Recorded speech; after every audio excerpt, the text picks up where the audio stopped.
جو بھی وقت ان کا ہے.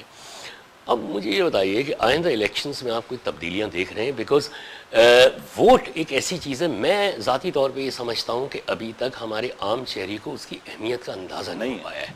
کیسے ہوگا بھائی جان؟ میں آپ کو انالیسس دیتا ہوں، سن لیا، اور آپ کو ماننا پڑے گا یہ بات. میں زبردستی تو نہیں کہہ سکتا، لیکن آپ کو فرمائیے ایک انالیسس دیتا ہوں. جی. دیکھیے، جو بھی جماعتیں، چاہے مسلم لیگ قائد اعظم ہے، چاہے مسلم لیگ نون ہے، چاہے پاکستان پیپلز پارٹی ہے، ان کو بار بار حکومتیں ملی ہیں اور یہی لوگ حکومت میں اقتدار میں رہے ہیں. یہ تو مانے آپ، انہوں نے ہزاروں لاکھوں لوگوں کو ابلائج بھی کیا ہے، نوکریاں بھی دی ہیں، ان کے کام بھی کیے ہیں، ان کے اچھے ٹائموں میں بھی شرکت کی، برے ٹائموں میں بھی شرکت کی، جنازوں میں بھی شرکت کی، کوئی مسئلہ مسائل تو پاکستان کے اندر 60-65 سال سے ان کی خدمات کر رہے ہیں. جب ایک ایم این اے، ایم پی اے یا منسٹر کسی گھر پہ خالی کسی کو فون کر کے تھانہ سے چھڑواتا ہے نا، تو اس کی پوری فیملی نسل در نسل وہ کہتا ہے کہ میرا ووٹ اسی کو ہے. ٹھیک ہے. یہ آپ ادھر متحدہ قوم کو دیکھ لیجئے، ان سب نے اپنے لوگوں کو ابلائج کیا ہے ہزاروں لاکھوں کی تعداد میں. یہ اتنا بڑا ووٹ بینک ہے کہ اس سے آپ کنارہ کشی، چشم پوشی نہیں کر سکتے. جب تک یہ ووٹ بینک موجود ہے، کوئی دوسری جماعت اول تو آ ہی نہیں سکتی. کیسے آئے گی؟ پہلے تو یہ اس تک تو پہنچے نا آپ، اس کے بعد اس کی کارکردگی ہے، اس کے بعد یہاں سیاسی توڑ جوڑ ہے، اس کے بعد سیاسی اتحاد ہے. یہاں تو اس ملک کے اندر جو ہے وہ سیاست چلتی ہے خاندانی بیسس کے اوپر، پیری مریدی پہ خاندانی ووٹ چلتا ہے. تو جب تک آپ کا ووٹ بینک اس طرح بٹا ہوا ہے، تعلیم یافتہ جب تک تعلیم یافتہ بھی ہونا. دیکھیے، ایک تو بات یہ ہے کہ اگر مجھے کامن سینس ہے کہ میں ایک کسی چیز میں پھنسا ہوں اور میرا علاقے کا ایم این اے یا منسٹر میری مدد کرتا ہے تو میں اس سے باہر نہیں ہوں. اگر کسی کو میرے خاندان میں نوکری مل گئی تو وہ خاندان اس کے خاندان کے 10 دوسرے خاندان بھی اس کے ساتھ ہیں. پڑوسی ملک بھارت میں کیا حال ہے؟ مطلب وہاں جو ڈیموکریٹک پروسیس تو قائم رہا، وہاں آلموسٹ اس کا بھی یہی حال ہے. اچھا، اس کا بھی یہی حال ہے. بنگلہ دیش میں یہ حال ہے.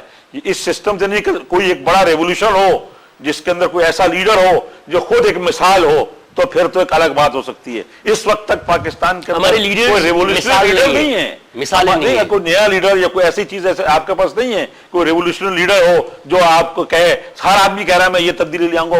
بھائی آپ عوام کے سامنے اپنا ایجنڈا رکھو کہ عوام آپ کو ایکسپٹ کرتی بھی ہے کہ نہیں. اگر آپ کو ایکسپٹ کرتی بھی ہے تو وہ جو ووٹ بینک میں نے آپ کو بتایا، دیکھیے اگر 1 کروڑ 4 یا 5 لاکھ ووٹ مل جائے نا کسی بھی جماعت کو تو 125-26 سیٹیں بن جاتی ہیں. اور 23% ووٹ اگر پیپلز پارٹی کا آج انٹیکٹ ہے اور مسلم لیگ قائد اعظم اس کے ساتھ رہتی ہے تو آپ یقین کر لیجئے کہ اگلی حکومت بھی انہی کی ہوگی. اچھا، یہ میں آپ کو پولیٹیکل انالیسس دے رہا ہوں. یہ منیمم ووٹ بینک جو پیپلز پارٹی کا وہ 23% ہے، اور پاکستان مسلم لیگ قائد اعظم کے ملانے سے یہ 200 سیٹیں لیں گے کم سے کم. تو آگے آرام سے. اس کے علاوہ آپ کی متحدہ قومنٹ کی الگ سیٹیں ہیں اور دوسری جو جماعتیں ہیں ان کی بات ہو رہی ہے. ٹھیک ہے، آپ نے بالکل صحیح کہا. فلینکس میں ایک بالکل ڈفرنٹ سائنس ہوتی ہے ووٹ دینے کی، شہروں میں کچھ اور ہوتی ہے. ایک بہت بڑا طبقہ جسے ہم خاموش اکثریت یا سائلنٹ میجورٹی کہتے ہیں، جو ووٹ دینے ہی نہیں جاتی، اس کا رول کیسے ڈیٹرمن؟ دیکھیے آپ کو بتاؤں یہ کس نے کہہ دیا، میں اس سے ایگریڈ نہیں ہوں. اچھا، وجہ کیا ہے؟ دیکھیے پاکستان کا نارمل ووٹ بینک جو پڑا ہے وہ 53% پڑا ہے. یہ تو مانتے ہیں آپ؟ 53% پڑا ہے. اور 2 صوبے ایسے ہمارے ہیں جس میں بلوچستان اور صوبہ خیبر پختونخوا جس میں خواتین کو ووٹ نہیں ملتا، وہ 52% ووٹ ہے. اگر اس کا 2 صوبوں کا ووٹ 25% رکھ لیں اور 25 جمع 52 تو 77% تو ووٹ پڑ گیا نا. باقی تو 15-20% لوگ آتے ہی نہیں ہیں. تو وہ خاموش طبقہ کو اس طبقے کو میں ضرور نشاندہی کروں گا جو ووٹنگ والے دن گھر پہ بیٹھتا ہے. وہ اتنی بڑی تعداد نہیں ہے حضرت، وہ اتنی بڑی تعداد نہیں ہے. میں نے 77% تو گنا دیا آپ کو. ٹھیک ہے، تو کون سا ووٹ بینک باقی رہ جاتا ہے؟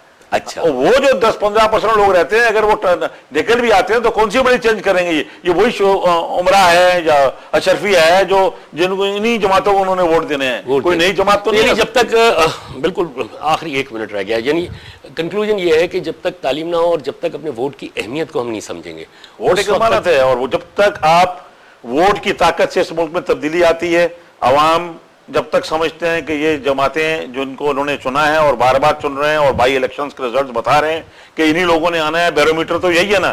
کہ اس کا مطلب یہ ہو کہ ابھی تک کوئی ایسی جماعت ان کے سامنے نہیں آئی جس نے اپنے آپ کو پرپوز کیا ہو یا جس نے اپنے کوئی ایک ایسا ایجنڈا دیا جو عوام کو ایکسیپٹیبل ہو.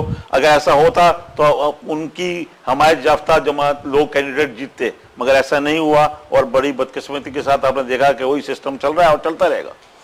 پتہ نہیں کب یہ سسٹم درست ہوگا. امان اللہ پراجا صاحب ہماری تو دعا ہے کہ اللہ کرے اور اللہ تعالیٰ انہی لوگوں کو جو لوگ آج بیٹھے ہوئے ہیں اللہ تعالیٰ ان کو وہ راستہ دکھا دے کہ پاکستان کے اندر ایک خوشحالی آ جائے, پاکستان کا سسٹم ٹھیک ہو جائے.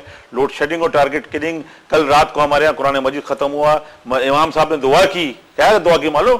کہ میں قطر گیا تھا, ایک صاحب نے ان عالم نے کہا, اور انہوں نے کہا کہ میں دبئی گیا تھا اور وہاں کا سکون دیکھ کے دعا کی پروردگار پاکستان میں بھی امارات اور سعودیہ اور قطر جیسا امن اور سکون لا دے.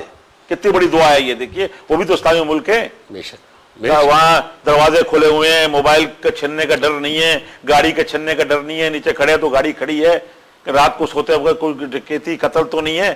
یہاں تو کتا مر جائے تو لوگ کھڑے ہوتے ہیں, بندہ مر جائے تو کھڑا ہی نہیں ہوتا, کوئی کھڑا نہیں ہوتا. بڑی افسوسناک صورتحال ہے. خدا سے دعا ہے کہ کسی طرح سے یہ سچویشن جو ہے ختم ہو اور ہمارے حق میں ہو جائے. امان اللہ خان پراجا صاحب ونس اگین بہت بہت شکریہ تشریف لانے کا. پروگرام کا وقت ختم ہو گیا, لیکن اگلی کسی نشست میں انشاءاللہ پھر بیٹھیں گے اور آپ سے استفادہ کریں گے. ایک مرتبہ پھر بہت شکریہ آپ کے تشریف لانے کا. خواتین و حضرات, امان اللہ خان پراجا صاحب سے یہ گفتگو بلا شبہ بلا تبصرہ ہے. بات یہ ہوتی ہے کہ ہم کوشش یہ کرتے ہیں کہ ایسے موضوعات کو چھیڑا جائے جن کا تعلق براہ راست ہماری اور آپ کی زندگی سے, اور کسی طرح کوشش یہ کی جائے کہ ہم اس ملک کو مضبوط و مستحکم بنائیں, جو کہ میرا بھی خواب ہے, آپ کا بھی خواب ہے, قائد اعظم کا خواب بھی تھا, ہمارے اور آپ کے بچوں کا خواب بھی ہے. اگلے پروگرام تک کے لیے خدا حافظ. ہر ایک الامر کو صدا دو کہ اپنی فرد عمل سنبھالے. اٹھے گا جب جم میں سرفروشاں, پڑیں گے دار و رسن کے لالے. کوئی نہ ہوگا جو بچا لے, جزا سزا سب یہیں پہ ہوگی. یہیں عذاب و ثواب ہوگا, یہیں سے اٹھے گا شور محشر, یہیں پہ روز حساب ہوگا.